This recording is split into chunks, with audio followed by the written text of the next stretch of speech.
secure the place while the master is away. There is no way out of here. It will be dark soon. There is no way out of here. And the master wouldn't approve. And the master wouldn't approve.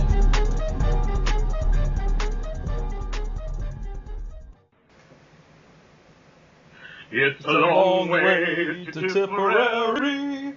It's a long way to go. It's a long way to Tipperary, to the sweetest girl I know. Goodbye, Piccadilly. Farewell, Leicester Square. Fred. Oh, ooh. What are you doing? Oh, hey, Dane. Hey, what are you doing, Fred?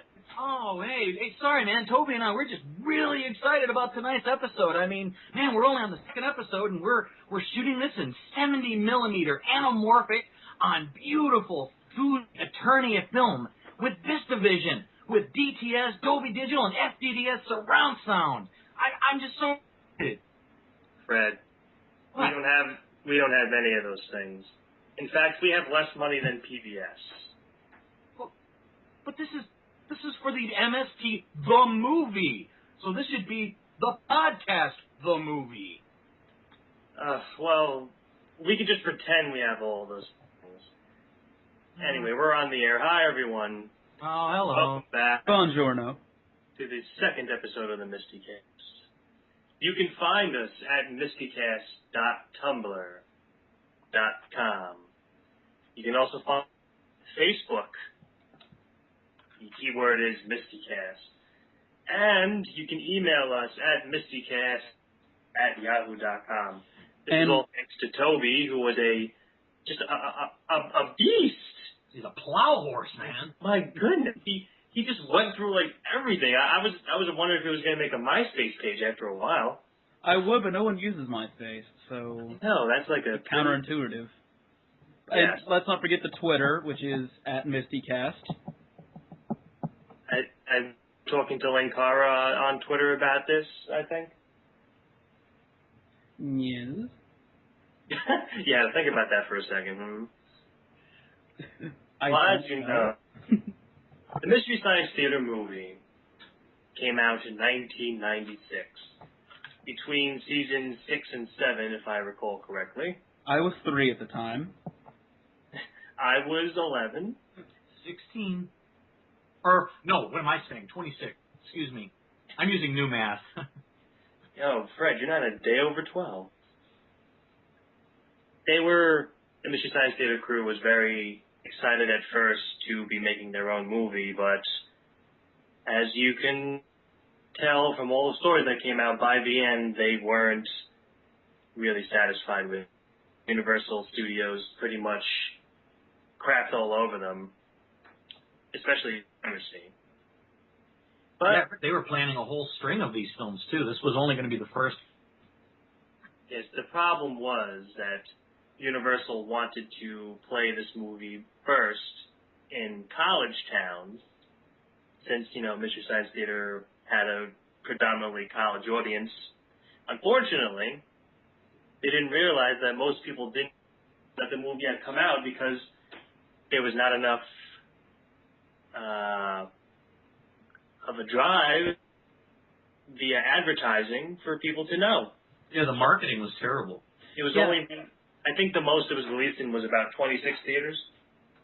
And if I remember correctly, they threw most of their money behind barbed wire. Yeah, That's fine. the big story is that Universal was choosing between Mystery Science Theater the movie and Barbed Wire, and they thought to themselves, Mystery Science Theater 3000 doesn't have Pamela, so they get all the money. Barbed Wire, that's it.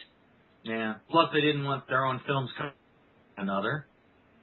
So, they chose unwise. They certainly did. If I recall correctly, they didn't want the movie to act with, I think it was Twister, and there was another one.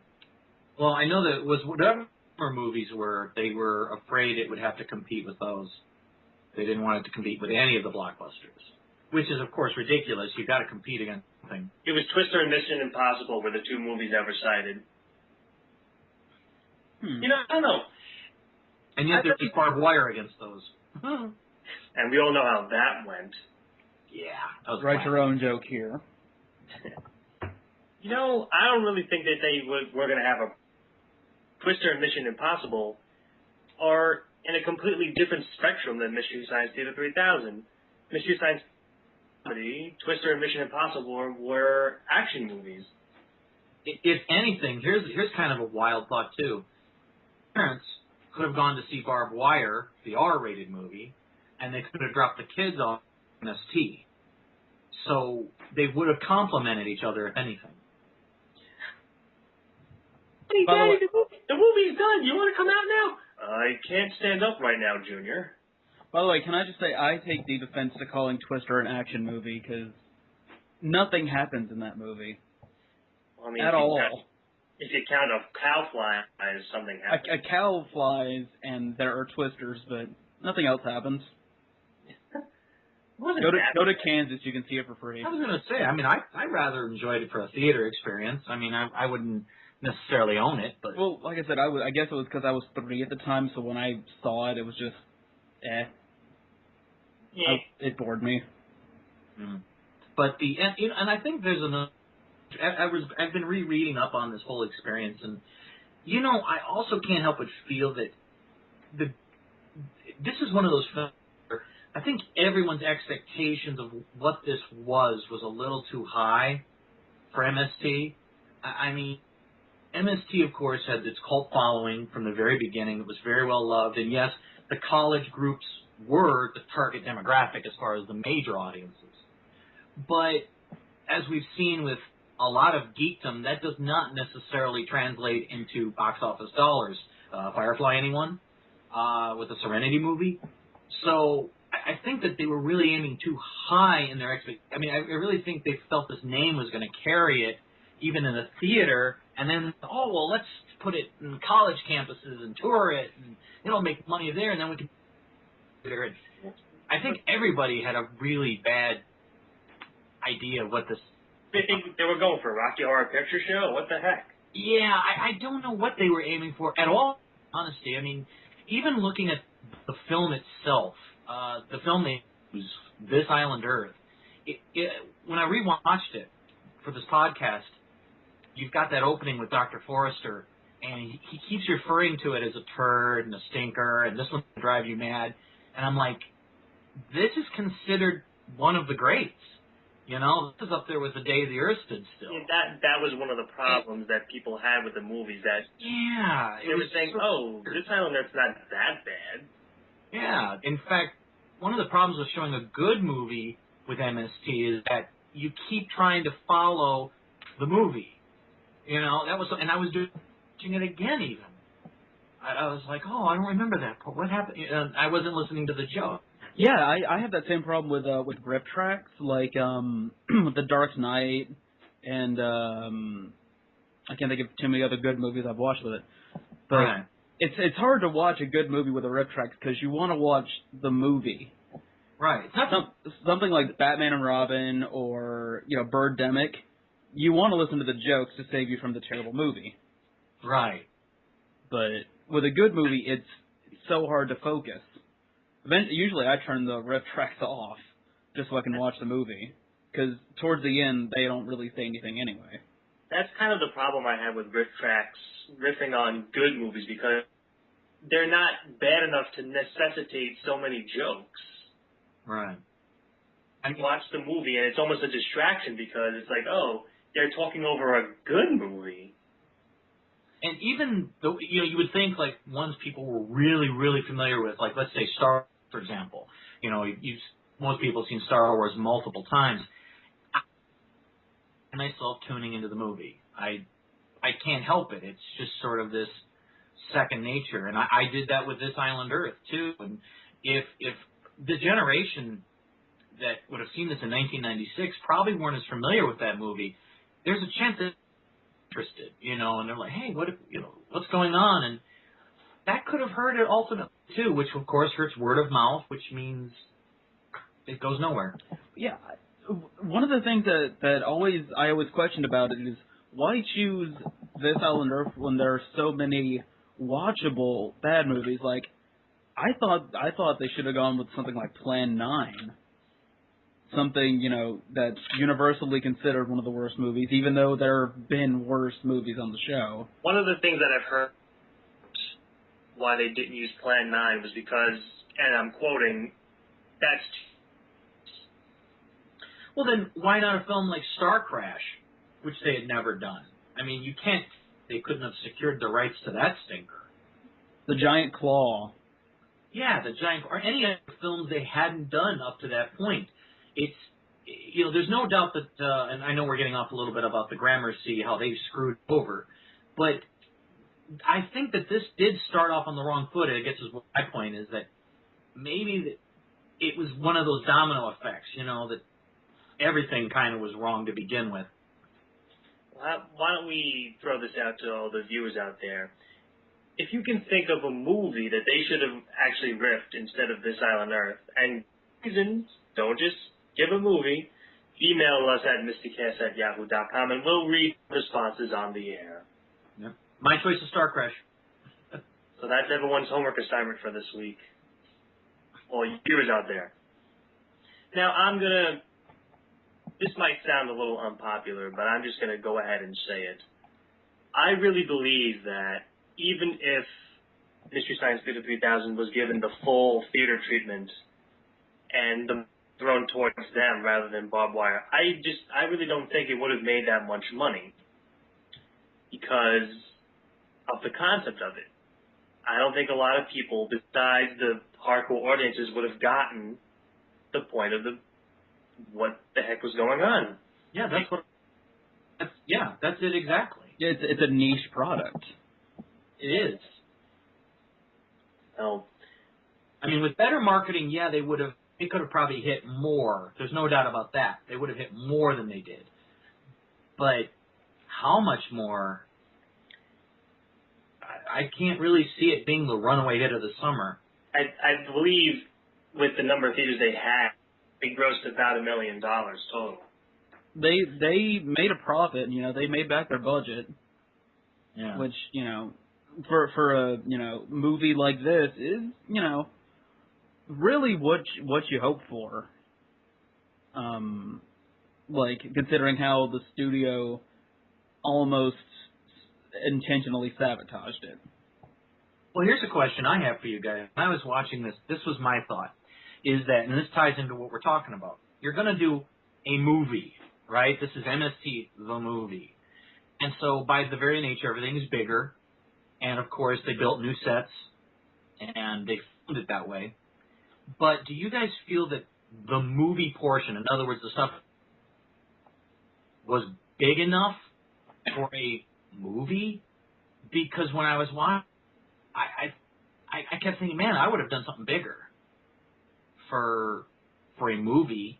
The gags were pretty much what you've seen in the TV show. I probably would have expanded it a little bit, have more characters appear during the segments when they were in the theater. Yeah. Except for the one guy that they pop in on in the shower. Yeah, it just seemed like everybody thought they were getting away with murder here. We can make this real cheap, use another movie, and we'll make millions. Well, it was a little lazy. It's interesting, like, I've heard about the earlier drafts of the script, and apparently they were going to give some more info on the Satellite of Love, some backstory on the experiment, which would have been really, really interesting to hear, and I really don't know why they cut it. Yeah, that would have been nice. Apparently that the ship was the Satellite Orbital Laboratory, and Joel changed the name just to spite him. And that sounds like something Joel would do. Yeah. That is classic Joel. But yeah, there's a lot of by most accounts, apparently everybody at Best Brains did not like the way the movie was treated, and they felt that it was the worst experience ever. In fact, there's a quote that Trace Ballou had when he was asked what was the worst movie featured on Mystery Theater, and his reply was Mystery Science Theater 3000, the movie. Yeah, apparently they changed the jokes, or demanded that the jokes be changed. This is grammar. Collins. Yeah, they demanded that the jokes be changed, that they be spaced out differently, so the laughter doesn't cover up Right. jokes. And on top of everything else, this is the part that perplexes me. They wanted them to dumb down some of the more obscure references that they normally make, and then they asked them to up the swearing, which I think says a lot right there. But there really wasn't swearing in it. I think It's more than I remembered. When I rewatched it, I was a little surprised because MST always has kind of had that family-friendly, note to it. I think the only two words that I recalled were dickweed and jagoff. No, they say worse. They say, oh yeah, there's quite a few. There's several, I'm not going to repeat them, but there's several sexual innuendos that are a little stronger than the TV show would have ever done. Oh, I was just going by just plain curses. I didn't mean sexual innuendo. Well, I'm talking everything. I'm talking the whole ball of wax, plus the B word for when they throw that in there. They use they blaspheme Jesus' name multiple times. There's an S word in there too. Isn't there? There's like 5 of them. I counted. Oh, okay. So yeah, there's quite a. When I was wow, there's way more. But from interviews that I've read, they wanted a PG-13 rating. They didn't want it. Apparently, they thought the G would be commercial suicide. I don't really know why they thought that. I think it would just give it a more broad appeal. But at the same time, I also think some audiences would dismiss it as a kids' movie with puppets. Usually NC-17 is the box office suicide.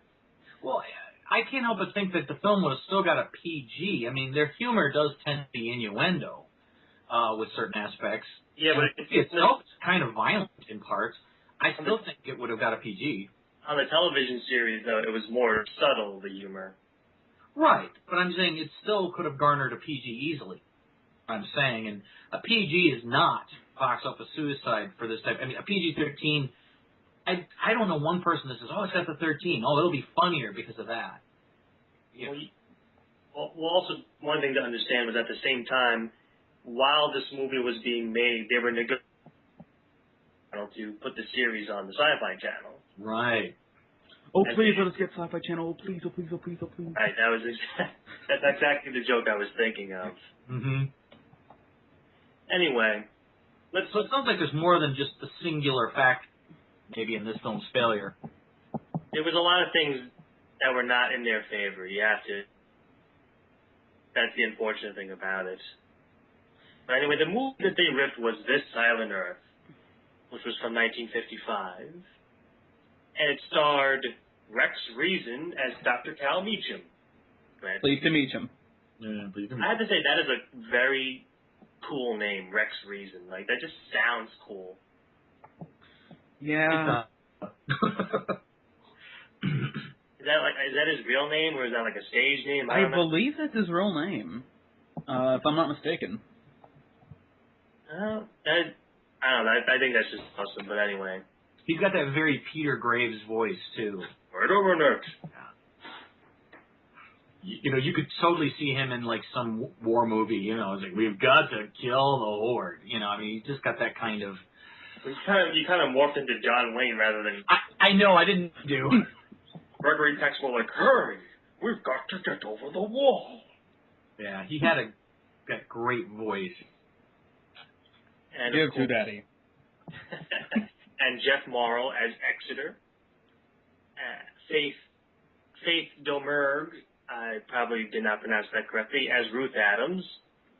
And Lance Fuller as It's the Brack Show, starring me, I'm Brack. Make your foreheads grow like the mighty oak. And apparently, according to the cast list, Cole Francis was in the movie. Huh. He was the delivery man during the scene. Wilt Chamberlain. Yeah. And the professor from Gilligan's Island is in there. Russell Johnson? Yep. Yes, he was Steve. Yeah, he's the one that gets destroyed in the car. What's this and the rest crap? Hey, Steve, so I heard you made this car out of coconuts and bamboo.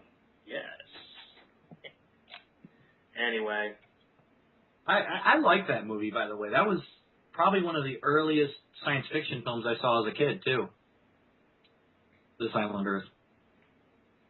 Mm-hmm. Only oddly enough, I remembered it in black and white, though, but maybe that was our TV. Yeah. So Dr. Cal Meacham receives a bunch of electric condensers in the mail, and he receives the instructions of Exeter, who wants to bring him to this island in the middle of nowhere because he's a brilliant scientist. On the planet Earth. Yeah. You know, Yeah. what exactly was going on there. But, you know, I actually watched This Island Earth unmistied, and I really didn't think it was that bad of a movie. It's really not. It's well structured, and it's sort of interesting. I was thinking about this while watching it. I was from outer space and how this is talked about a lot now, but Frank and I used to discuss that Plan 9 from Outer Space conceptually, all right, not the movie, not the script, but the concept is not bad for an old 50s science fiction style movie. No, You no. know, it's actually conceptually, it's very good. It's just obviously Ed Wood didn't have the talent or the skill to deliver on a good script or a movie. Or the money. Well, yeah, but I think that's moot. Given that, Did we mention he didn't have the talent? yeah, he didn't have the talent. He could have had $30 million, and that film would have stunk. Eli Roth. Sorry, but now I lost my. Basically, when I was watching this, I was thinking, now see, here you go. This is the high concept, but look at how told as a mystery, and right there, that's what makes it more engaging. And I also think that's why it makes it a bad choice for MST, because there's a mystery going on, and it's kind of an interesting one for that type of film. You know, here's technology beyond their own, and you know, of course, it's silly 50s. You know, they got this. What do they call the TV set? The angular TV, the telocitor, The interocitor. Yeah, the interocitor. You know, and Use only genuine interocitor parts. you know, and it's a well-told story done as a mystery, and at no point do you know everything until the very, like, at that point they're racing off the planet before it blows up. Well, when you first see and Brack's foreheads, and it's like there's no way these guys are normal. Look at these guys. They look like Edgar Winter, for crying out loud. I remember the first time I saw it, I was like, yeah, those guys are aliens. That's pretty much not a mystery. I mean, if they made them look more normal, then maybe the mystery would have held up a little bit. I don't think that they were trying to. I think that's why everybody kept giving each other sort of strange looks. And, you know, again, we got to go back to 1950s era here, you know, way, way before internet, and the idea that you're playing off of alien to someone as in not necessarily from outer space, but, you could be from another country. But they never, of course, state what country they're from, and you'd think that'd be like the first question. Sure. France. We are from France. We are from Portugal. Excuse. This Island Earth was actually a novel before it was a movie. It was in 1952 by Raymond F. Jones, and it got translated into a movie. So there. It's a decent film. I mean, it really holds up. I just watched it today, and again, I found myself kind of rewatching the movie, and they definitely cut some stuff out of there for the MST version. Well, was there any sort of big scenes that they cut, or was it just little extraneous things? I don't know if I'd call them extraneous, but there are little things. Like the most they seem to cut off was the end on the planet. Get the biggest chopping. I mean, there's not a lot more, but that seemed to get the biggest chopping. But it seemed to me when I was rewatching it going like a little extra here at the science lab, and a little bit here with the, a little bit here when they were on the, on the flight to the the planet itself. So it fits in each section. Well, actually, that brings me to segue into something else, but I don't know if it was Horror at Party Beach or another movie where that Mystery Science Theater, there was an episode on where the bad guys were killed by salt. I'm not sure. I think they were killed by a cleaning agent in Horror at Party Beach, weren't they? Because wasn't it a maid or something? Well, I was recalling because there was a whole bit where the bots sodium. You know, we should probably know the episode since this is the MSTieCast after all. I just don't remember them that way, so I'm... Well, anyway, this particular movie, they cut scenes from the movie, fit it into the 90-minute running time, and apparently those scenes explained much more than the characters were supposed to explain. So the characters looked stupider in the Misty version than the actual movie itself. So sometimes they cut the characters look stupider, and the movie ends up looking a lot worse. Certain pieces of dialogue are actually left out. Mm-hmm. I guess that's what I was going for. Yeah. Mm-hmm. Yeah, I wish I could say I remember it well enough. I'm actually interested to go back and rewatch this on Earth now. If I would have had more time, I would have actually done that. Yeah, me too. I would have gone back and rewatched it. In fact, I recommend anybody who listens to this, go check it out. It is a classic for a reason. I think it's either Sampo of MST3Kinfo.com or Tom Knoll of Tom's Temple. One of them, I can't remember who, did like a comparison of the MST version of This Island Earth to the uncut film and explained like which parts they were cut and if they were important. I can't remember who it was, and I don't have my browser open, so I can't really look right now. But if I can find it, I will post it on the show notes on Tumblr. And we will see just what exactly it was that was cut. Yes. Yeah. I wish I could remember. I do remember there was more, though, at the beginning. I should say with the aliens. There was more there. Let's move the discussion along a little bit into Mystery Science Theater, the movie itself. Why don't we take turns talking about what was our favorite jokes during the movie? And if who'd like to go first? Oh, gosh. Toby, you better go first, because I'm suddenly drawing a blank.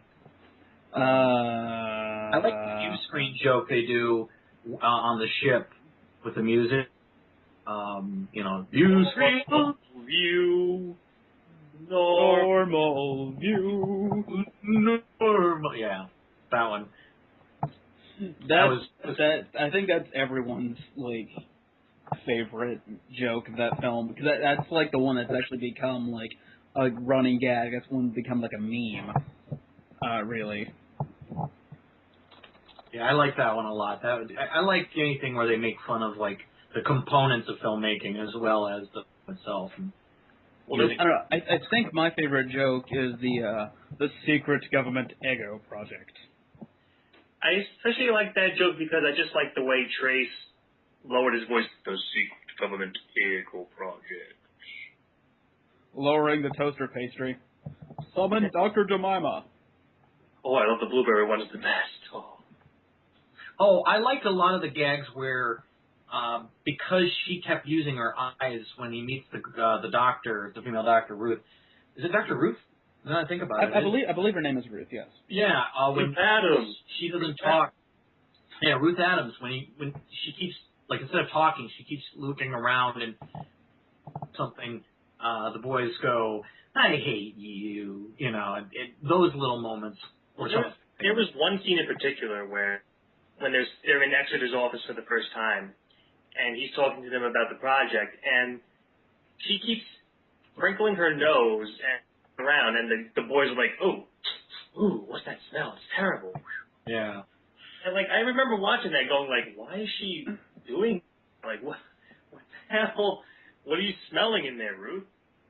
I think the idea, and maybe this again ties back to a scene cut out, because I do, or in that whole alien lab area, I believe the idea is that she's already suspicious of what's going on, and she's trying to kind of signal him without saying it, which is, I believe, what ties into where she goes, "Oh no, we never met." He's like, "Well, yeah, we met." "No, we never met. You're mistaken." I think this is all tying into her. Stopped on his foot. We never met. Yeah, I think that's the idea behind those scenes. Is she's already suspicious and he's being drawn into it. Who we are, what we're doing here, and why I have a picture of a hamburger on the wall. Apparently that picture was actually in another well-known movie, so that's a prop that was recycled around. Sort of like the Wilhelm scream. Yeah, or the Castle Thunder. Right. Or the Interocitor. Yes. I'd have to say the only thing that I would personally, I was surprised they didn't make a little bit more fun of, but was the fact that they drew like sketches of the alien. Notice the foreheads, but yes, we needed the sketch. No. Subtle, standing off to an alien with a ruler when they're not looking, going, would have probably been just that much more a little awkward. Say, Exeter, do you mind just standing, like, in profile shot? Thanks. Exeter, this hat would look great on you. Oh. Oh. Hey, Exeter, do that impression of Alfred Hitchcock that you always do so well. Oh. What do you think? Yeah, that was just the only moment in the movie I remember kind of giggling at, going, yeah, you needed that sketch. It was very helpful. There was one part where when they're at dinner and the maid is talking in the language and it just sounds very mushmouth. And I don't know if it was Mike or Kevin that was like, she's again. If you remember that. And the German sign, don't leave me with the Germans. Yeah, there was a lot of great little jokes about little names they kept giving people at the table, like Chairman Mao, Reverend Moon, Miss Hathaway, Kruskin. So yeah, there was a lot of little great gags, and it's pound for pound. I know they say it was dumbed down, but the jokes are decent. I mean, there's no denying that they're decent, and I guess I understand the idea of spacing a little bit for a theatrical audience. I just don't know if it was necessary. Right. I'm sorry, go ahead. No, you first. I know there was one infamous joke that changed when the bug monster, I forget what it's actually called, shows up. The mutant, yes. The mutant shows up. Apparently the joke was Bootsy Collins, but apparently they made him change it because they didn't know who Bootsy Collins was. Everybody knows Bootsy Collins was in Funkadelic. And of course they noted the irony of a bunch of white guys from Minnesota trying to convince supposedly hip executives who Bootsy Collins was. And they changed it to Leona Hemsley. You know, when I think about it, Leona Helmsley was much funnier than Bootsy Collins. See, I thought it looked more like Bootsy Collins, so... Well, I thought it looked more like Snooki from Jersey Shore, but she wasn't around then, so it wouldn't have worked. Well, here's the thing, I guess, that shows you how unhip these guys are, that, meaning the producers, you don't even seem to understand that rewatchability is such a large factor with MST. And it's a good thing. It's what keeps people coming back. And then they get it later, or they look it up, and I want to watch that again. And that gives MST rewatchability. And because if you didn't have that, you watch it once and you go, oh, okay, it's very disposable. And you wouldn't want to go back. The obscure humor, which, of course, their mantra always been is we don't write jokes for those who won't get it. We write it for those who... And that's the right way to do humor. Because people can watch it again later. Oh. Well, see, I'd like to be charitable and just assume that the producers of the film had never seen an episode of the show in their lives. And because if they did, oh God. It would have been... You have to wonder, if they had never seen an episode of the show, how did it come to the attention of the Universal executives to make it into a movie? Well, that's... actually, there is an answer for that.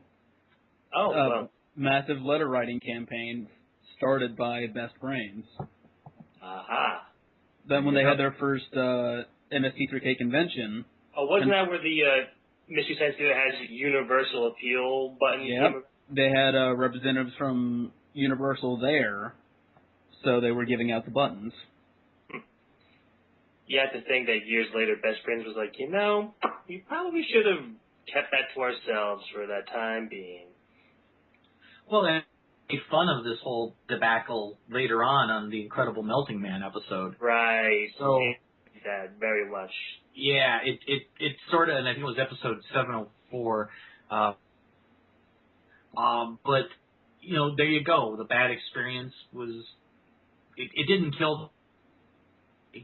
It added on to the mythology later and allowed them to come up with some new jokes even. So Mary Jo Fell called it a healing experience, that episode. Yeah. I actually remember in the very last episode, Diabolic gets into a plane and they do the "Welcome, Dr. Meacham" joke. Yes. I remember that too. Well, another aspect of the Mystery Science Theater movie to consider is the release of it onto VHS/DVD. We all know what happened to the DVD that Image Entertainment came out with. Yeah, nothing. No extras. Even that, but it was pulled from the shelves. Oh? Because Image Entertainment was in a lawsuit with Universal. Yeah, I forgot about that. Because Universal accused Image of overpricing DVDs, of which Mystery Science Theater was one of them. If you look on eBay, the DVDs from Image Entertainment of the Mystery Science Theater movie run for about $80 to $100 now. Well, actually, no. No, yeah. I mean, once the movie was re-released, the prices dropped. Yeah, because there was the re-release that had the extras. Right. See, I didn't know anything about that. That's interesting. I think one of the special editions was special editions was created by some anonymous person on the internet. The Hamdinger edition. Yes. I've actually noticed from time that the Mystery Science Theater movie's also been shown on TV. It has? Yeah, the Stars channel had it on quite a few times. Yeah, the Stars channel really loves it, apparently. So much, why don't they marry it? Yes. I really wish that it would show up on cable at some point. I mean, it never will, but it's a nice thought. Well, I know, and Dan, I hope I'm not jumping the gun, because I know one of the questions you wanted to ask was about, could MST work again in a movie format? Yes, that's... And I'm not trying to jump the gun, but this sort of leads into that, I think, that when you look at RiffTrax, and you look at what they're doing right now, it's interesting to think how MST, the movie, sort of paved the way for all of that. And it was a negative experience at the time for them, and it didn't quite make the money.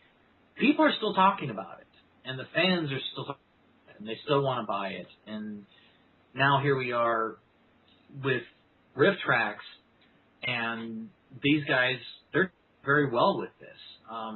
But they had to utilize a new technology to even do it. So, again, it just makes me wonder, could the movie have succeeded at all in the theater at all, at any point? those guys telecast live in the theater, RiffTrax, when they do it. Well, don't you mean Cinematic Titanic? No, I'm talking about RiffTrax. RiffTrax does a live show. Oh, the Cinematic Titanic, that's where I was getting... Well, Cinematic Titanic is more of a single performance, though. RiffTrax uses the new technology of satellite, where they actually stream live to many theaters across the United States simultaneously. So, again, their very first one was in Tennessee. They were at Tennessee, at a theater in Tennessee, and they broadcast from Tennessee, but I watched it live in a theater here in Michigan. And people in California and all over the place watched it live. And Fort Worth. Well, yeah, all Fort Worth. All over the place. And that, to me, is like, there you go. That's the right way to do it. That's going to be about the only way you could recoup any real money from this type of thing. And it works way better than MST the movie. Do you think that maybe in the future, like, that's the way it should have been, that's the way it should be, if they ever decide to do another Mystery Science Theater movie, just have it done live like that?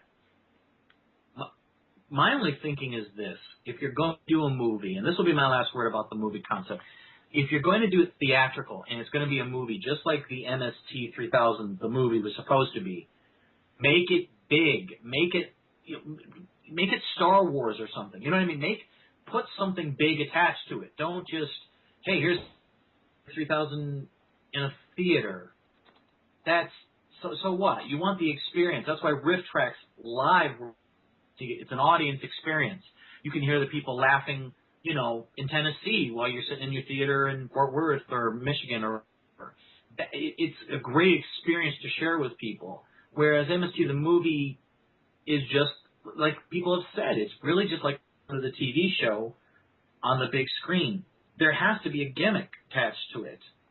It's a very niche, as Toby said, it's a niche market, and you better do something special with it. Either make it something really big and a spectacle, or go backwards and do it just like the RiffTrax guys are doing it right now. For instance, I watched Cinematic Titanic. I didn't like it, in all honesty. I didn't like their format at all. The live ones or the studio? Well, maybe I don't know which is which. So to be fair, I didn't like the one I watched. Oh, which one did you watch? I watched the. Hold on, I can tell you if you give me just 1 second here. Blood of the Vampires. I think that's one of the live ones. I don't think they've done that as a studio release yet. Okay. I didn't care for it. I have to be honest with you. It felt flat. Their energy, there was just no energy to the performance. I don't know. It just didn't feel right to me. Well, I'll give my 2 cents on it. And for all those people who are fans of Cinematic Titanic, please forgive me. But I think the film crew got the bulk of the riffing talent. Josh Weinstein, Mary Jo, Frank are funny, but they're really not that funny or as funny as Mike and Kevin and Bill. All right, and I said this in episode 1 that I think they've got the rapport with each other also. That's important. Yes, unfortunately, the Cinematic Titanic people just don't seem to have that good of a rapport with each other. It's just like, oh yeah, let's just rip this movie and see what happens, fellas. Well, if you watch on them, obviously, but if you like watching the MST the movie, one thing I did like was watching the 3 characters enjoying the experience and laughing with each other and like actually sort of working together. Like when they get aboard the ship and it's making the noise, and the 2 robots start dancing to the noise back and forth, and there's an energy there, there's an excitement there, and you want that. This is an audience participating. When MST got big, it was because people on campuses and even at home, they were throwing parties and watching it together, and so having characters inside interact with each other works as well too. They talk back to each other. Oh, that's terrible, Crow. You should have said that. Cinematic Titanic, they didn't do that once. They just were throwing barbs at the screen. That's all they were doing. There was no energy. Yeah, and the the flip side of that is RiffTrax. Let's do a RiffTrax, and they'll tell each other to stop doing something, or they act like three friends who are watching a movie. Yeah. Cinematic Titanic, it feels like it's their job. It's very sanitized. It's very you almost want that little bit of sloppiness. I actually like Toby's analogy of it. About that. It seems like it's a job for Cinematic Titanic. That's it, though. They're not. It doesn't feel like they're playing to the audience, and that's exactly what you need and want. That's who fell in love with this. For many reasons, that seems to be why Joel kind of left. Also, he didn't want to be told what to do and what to write, and ironically, though, a good crew came together anyway. Actually, Fred, I have a question. When you saw the Cinematic Titanic, were they doing like the Shadowrama, or were they just like on the sides?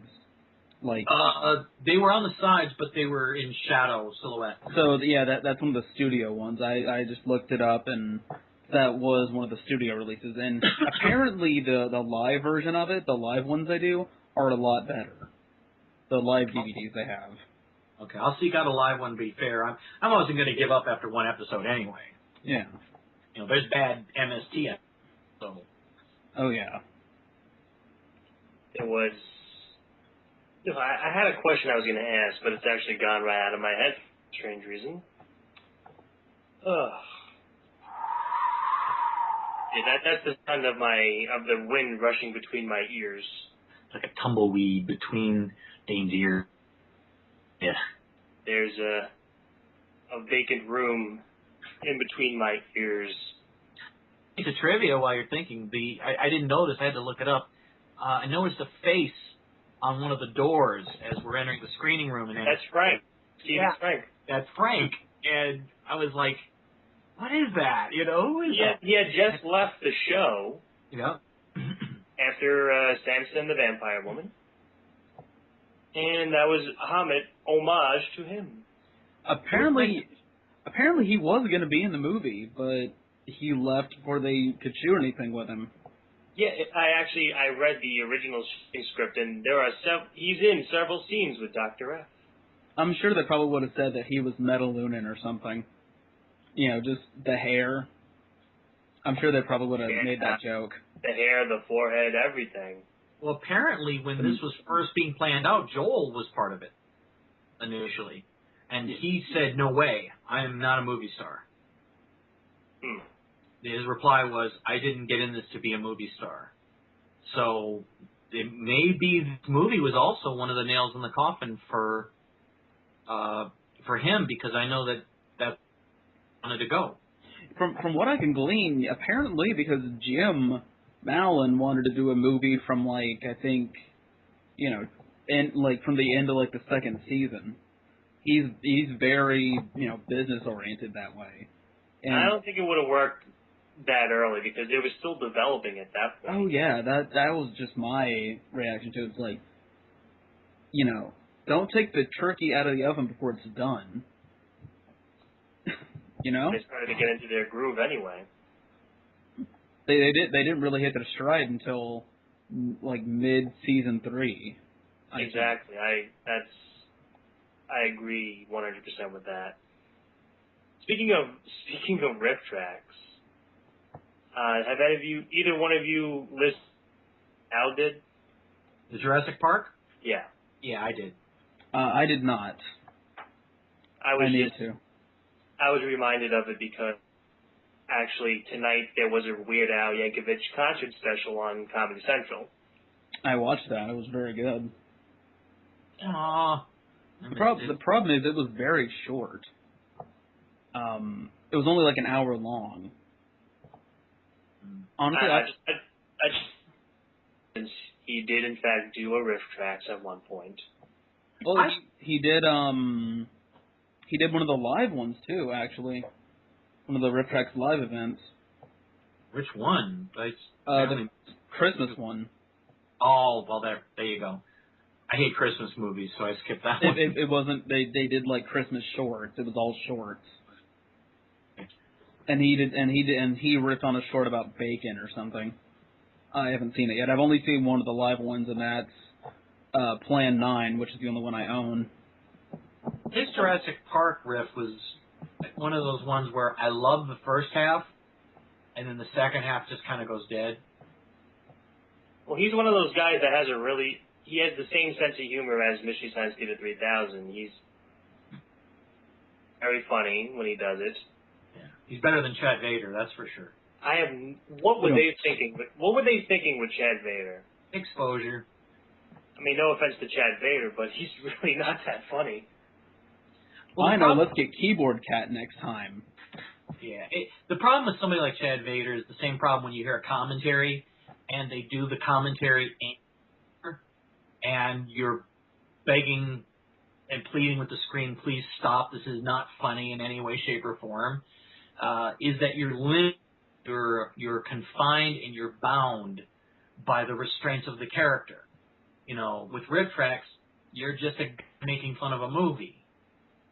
And Chad Vader has to be Chad Vader. And there's just no way, maybe if they just let the poor guy out of the mask and let him rip along with them, and hey, we got Chad Vader here. Oh, that would have been very good. Yeah. Actually, I do have one instance where in-character ripping worked. I own the DVD of the movie Brother Bear, and it has a commentary by the two moose from the film. Hang on. After movie Brother Bear? It's my sister's. Oh, okay. Oh, okay. Yeah. Sure it is. Yeah, okay. Okay, we all got it when we were like 12. Shut up. Anyway. So. Go ahead. We got it when I was in like 4th grade, so shut up. But it has commentary by Rhett and Took, the two moves from the film, Rick Moranis and Dave Thomas. And their in-character ripping isn't really that bad, and they also do the Shadowrama. Like, you'll see them get up and, like, go and get, like, a drink or something. That was Rick Moranis and Dave Thomas, yes. Yeah. And they do, like, these in-character riffs, but it's like the characters are their two moose actors playing moose in this film. Well, I Bear, but from what I understand about this commentary, aren't they basically Bob and Doug McKenzie just as moose? Basically. Really? Oh, tear off your Hoosier. Basically. Yeah, that might be. And I'm not saying it could never work. I mean, obviously, if it's Bill Murray in character in Ghostbusters doing a Ghostbuster riff, that's Bill Murray being Bill Murray. You know what I mean? So I'm not trying to say it's impossible to do. It's like, not to bring, I don't know how many people who listen to this might have seen Suburban Nights, the movie from Nostalgia Critic. I did, and I loved it. It was the 3rd year anniversary, I think, or 3rd year. And one of my biggest complaints, and I'm not trying to attack these guys, be talented guys. My problem was that the big mistake they did was they confined these personalities to a character. Brad had to do jokes about Indiana Jones. Spoonie had to do Gandalf, and so on, and so on, and so on. And that's why it wasn't as funny as it could have been. And they restrained them with these characters, and that's my problem with anytime you try to get a character to be funny. It generally doesn't work. I'm not saying it's impossible, obviously. It's not. But it's just generally not to go. I had a question that I wanted to pose again to the viewers. You can email us. Actually, it's a 2-part question. Part 1, who is your favorite guest RiffTrax riffer? I mean, someone besides Mike and Kevin and Bill. Did you like Chad Vader? Did you like Weird Al? Whomever. Low tax. And part B, who would you like to see do a RiffTrax? Any sort of comedian, whomever. So email us at MSTieCast.com with your responses. And you can also send us a tweet. We'll take that too. It's at MSTieCast. Yes, indeed. Who would you guys like to see? Like, I would like to say Christopher Walken would be freaking awesome. Hey, those props look awful. I can see the boom mic in the This frame. reminds me of one of my movies. Why can I see it? Yeah, you can see the camera in the window. That's just poor movie shift. And you know what? They should riff on the Country Bears. Wow. I would love to see Patton Oswalt do a RiffTrax. Patton Oswalt, Doug Benson, I think, could probably do a RiffTrax. But you know who I really want to see do a RiffTrax? Who? Joel and Mike, I think everybody wants that one. the two Titans together. Well, if you poop in one hand and wish in the other and see which one fills up first. It'll probably never happen, but if Mary Jo can do a RiffTrax, I don't see why Joel couldn't, you know? I'd like to see Seth MacFarlane do a RiffTrax. Because he seems like much like Patton Oswalt, he seems to have humor. I'm surprised Family Guy hasn't made a Mystery Science Theater joke yet. Well, they did it in Futurama. Made a The Cleveland Show did a Mystery Science Theater sight gag, but really? yeah, they go to a Comic Con and Cleveland Jr. is dressed like Joel, and he has a robot puppet and everything. But I'm just surprised they in Family Guy they haven't gone. You know, it's kind of like that time I was in that experiment, and you see them see Peter do terrible riffs on a movie or something. Movie. Well, you know, we can't do that because Futurama made that gag joke already. No, like Tom and Crow are doing riffs, and Peter's just doing really, really paltry ones. That guy looks gay. Something like that. Oh, I hate Family Guy. I'm sorry. I know I'll make enemies there. I despise that show. Boo. I despise the Cleveland Show, but I do like early Family Guy, but the newer stuff is just awful. Just unwatchable. And if I can throw one more odd choice out for who I'd like to see join them, but if you've ever heard his commentaries, he's hysterical. It's Daniel Stern, whose career I always felt went in the wrong direction. The guy is funny. And let me tell you something. He was robbed of the Oscar for Bushwhacked. I'm going to say that right now. Yeah, well, that's what I'm saying. He got into that whole homo pratfall thing. And if anybody ever... Now, I rarely do this. I don't like recommending... Are you talking about the movie Diner? No. I don't generally recommend very blue humor type things, because I'm a Christian and that's not generally what I recommend. But if you... First of all, I love the movie anyways. Chud. It's such a... to begin with, and it's a lot of fun. But you want to hear one of the funniest commentaries ever, you've got to hear the Chud commentary. And Daniel Stern is hysterical. And quite frankly, when you listen to that, you're going to go, why did this guy end up in so many bad movies? Because he's hilarious. I maintained for a long time that the funniest commentary was for the Evil Dead 2 commentary. But I will listen to the Chud commentary and see if that usurps it for the title. Check it out. It's seriously. First of all, it's so bizarre how honest these guys are about. It's rare to hear how honest these guys are. How low budget this movie was, and how bizarre it is, and their interaction with each other is gold. It's just absolute gold. It's still probably my number one favorite commentary. So who else was who else was commentating with it? I believe it was John Hurd. And it's majority of the main cast and the director. John Goodman? No, John Goodman's only got 60-second scene in the whole movie. I'm sorry, it's been a long time. Forgive me, I'm drawing a blank. Just trust me when I say Daniel Stern is listened to in that commentary, and also he was in a movie that's very hard to find called Get Crazy. It also has Malcolm McDowell in it. And they do a Blue Thunder reference because there's both of them in there. And that's a movie you've got to see what kind of humor Daniel Stern has. That's more Daniel Stern. I would love to see Malcolm McDowell in RiffTrax. What are we supposed to be doing here? And I have to ask, what's our running time so far here, guys? We're about an hour in. All right, then we're going to have to end discussion for tonight. We had a lot of fun, a lot of laughs. We talked about the movie and RiffTrax. Oh, before we go, can I ask one last question of you guys?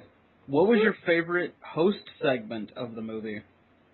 Probably when they peek in on the Exeter-looking guy in the shower. Oh, I don't know. Maybe this button does something. I guess you in Europe. Do you need an adapter? No. Yeah, there was great timing in that one. I've got to meet Exeter down at the beer tent for headbutt days. Do I gotta go? I guess for me it would be the Hubble joke dropping was kind of cute. I like the opening gag with Crow digging through the ship. Mike, be happy with my calculations? Yeah. Thank you. Oh, look at that. Breach hole old dive. Even had underline. There's so many great. You can almost miss how many great one-liners are in that whole skit, that whole bit. There's more jokes in that one section than the whole movie, and I that bit. If the rest of it had been like that, who knows? And great puppetry in that sequence too. I mean, yeah, as a puppeteer, it's just wow. You know, and it's always nice to see more of the ship. I kind of wish they'd done that more on the show, but you know, budget constraints. I'm told Mike's bedroom from I think season 10 is just left over from Servo's bedroom. They just redecorated. All right. Well, that's the episode for today. I just want to give a general announcement for next week, October 8th. I won't be available. Why? Because I'm going to be doing a show with my community theater group. To be doing a showcase show, so unfortunately, I will not be available. So I'm going to throw the option to Fred and Toby if they want to host the episode themselves, or would you like to schedule? Interesting question. It really depends on if I'm even free next Saturday, because I don't know if I have a late rehearsal or not. Well, then why don't we, with that, just say let's reschedule? Because if Toby is unknown and you're definitely going... All right, we'll discuss it off the air then. And until then, once again, the web address is MSTieCast@tumblr.com, and you can find us on Facebook, MSTieCast. For Fred Fritz and Toby Mobius, I'm Dane Forgione. Take us out, Torgo. And we're clear. I am Torgo. I take care of the place while the master is away. There is no way out of here. It will be dawn soon. There is no way out of here. And the master wouldn't approve.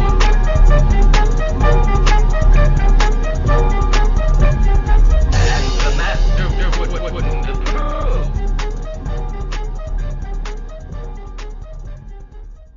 That's enough. Normal view.